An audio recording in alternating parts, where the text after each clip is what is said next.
upload the code for the volume setting on 30. I'm uploading the code now.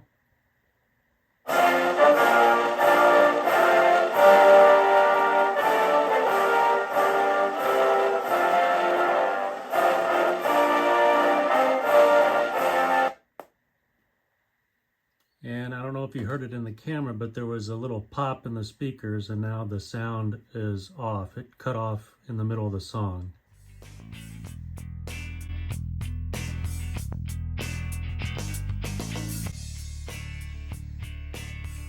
So next what I'm going to do is I'm going to try to reduce the volume level or the volume level value down to 10, and then we'll see if that fixes that issue temporarily. Okay, I've set the value for 10. I'm going to upload the code to the Arduino now. It's currently compiling and uploading.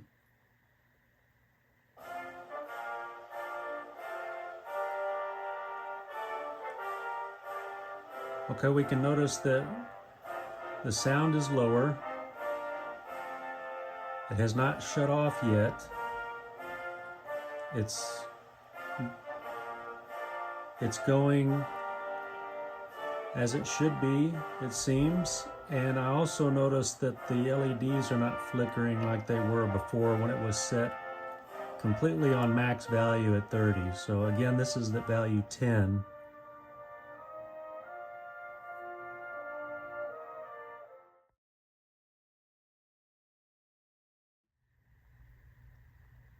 Okay, what I'm going to do now is I'm going to add a couple of capacitors across the terminals of the VN and ground off the MP3 player. So I'm going to remove the jumper wires I had placed before for the VN. I'm going to remove them. That's the red jumper to the VN and the positive of the power rail positive, and I removed the black jumper wire that went to ground and the negative power rail of the breadboard. Because I don't have any room next to these two pins here on the breadboard, and there's not really anywhere I can move it to create more room, or there's not anywhere I can really move the MP3 player to make more room. I'm just going to use a couple of these short jumper wires, a white one and a yellow one. I'm going to use the white one to connect from the ground pin of the MP3 player, and I'm just going to choose some location off to the side here on the breadboard. And I'm going to take the yellow jumper wire and connect from the VN pin of the MP3 player, and again just choose some point on the breadboard near that other jumper wire, the white one. I'm going to take, this is a 470 microfarad electrolytic capacitor, and I'm going to place it across those two jumper wires I just placed, making sure that I have the correct orientation for this capacitor because it is polarized. And then I'm going to take this 0.1 microfarad ceramic capacitor and place it in parallel with that other capacitor right there. I think those are in. And now I'm going to replace the red and black jumper wires I had. So I'm taking the red jumper wire and placing it in line with that yellow jumper wire and one leg of each of the two capacitors into the positive power rail. I'm taking the black jumper wire and placing it in line with the white jumper wire and the opposite legs of those two capacitors to the negative rail of the breadboard. So now I'm going to upload the code with the 30 value for the volume. I guess we can test the 10 value first and see what that's like first before I change it to the highest value setting. So I just plugged the Arduino back into the computer. This is the volume at 10. So it sounds good. Everything's working as it should.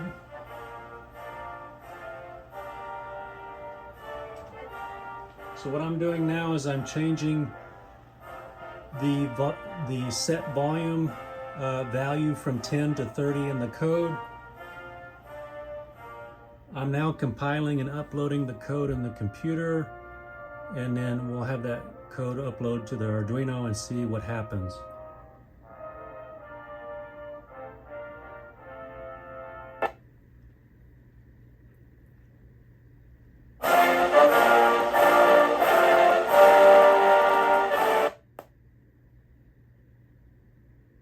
And we still have the same issue.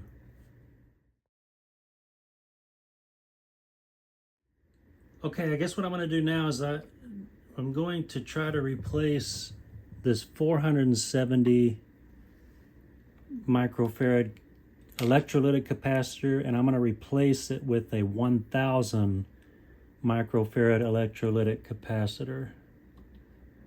I got to make some room here. Making sure I have the correct polarity.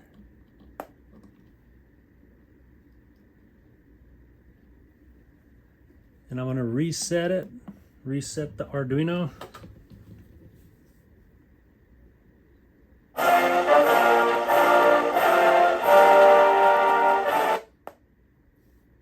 Still the same issue.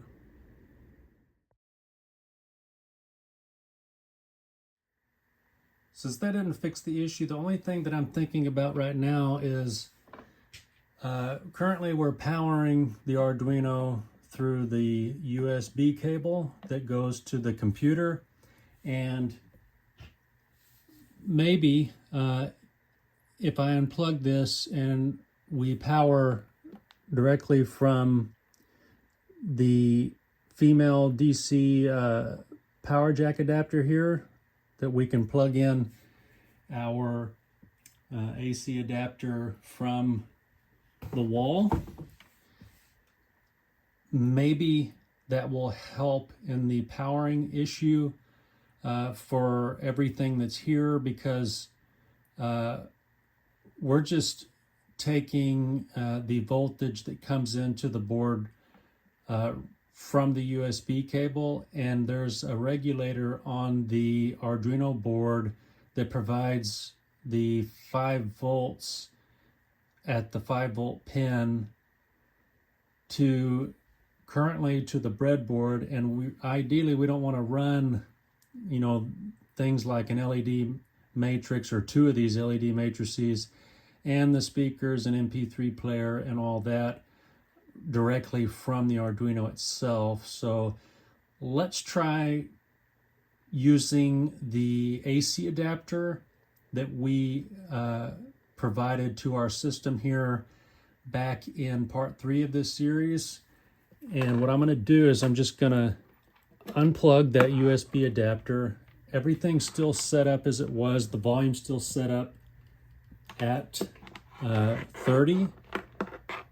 And let's see what happens here. And I've still got the 1000 microfarad capacitor here and the 0.1 microfarad ceramic capacitor. So I'm going to turn the circuit on.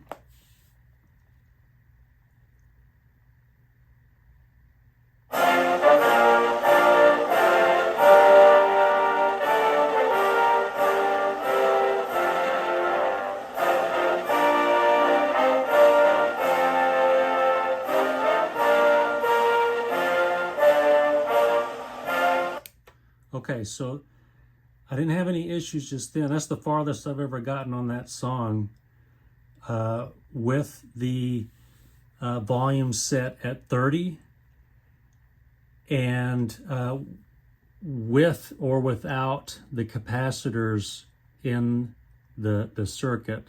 So I think that had to be most likely the issue, is that the power we were using was coming from the Arduino itself when it was connected to the computer from the USB cable, and we were getting this sort of brownouts in the audio, and the audio would shut out, but everything else was still running since we were still connected to power.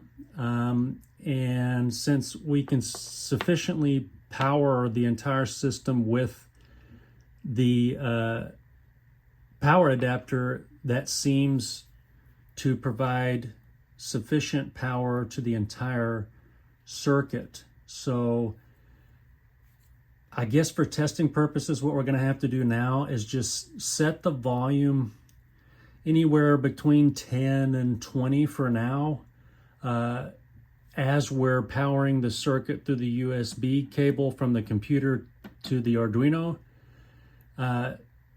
Again, we'll just do that for testing purposes, but ideally we'd want to be able to increase the volume as loud as we can get it if we want to have the audio that we put on our MP3 player to be louder. We want to have that choice to kind of go through the full range of volumes without having to worry about brownouts in the entire system. So for now, during the prototype process, we'll just leave the volume set at around anywhere between 10 and 20. I might just set mine at 20 for now, so it's loud enough to at least hear in the camera, and then we can continue on with the build process. And then again, we'll kind of address the issue of the brownouts from the power source when we're done with using the USB cable coming from the computer, and we're only powering the entire system with the power adapter. And that's later on, near and at the final product of what we're making here for Project Liberty Light.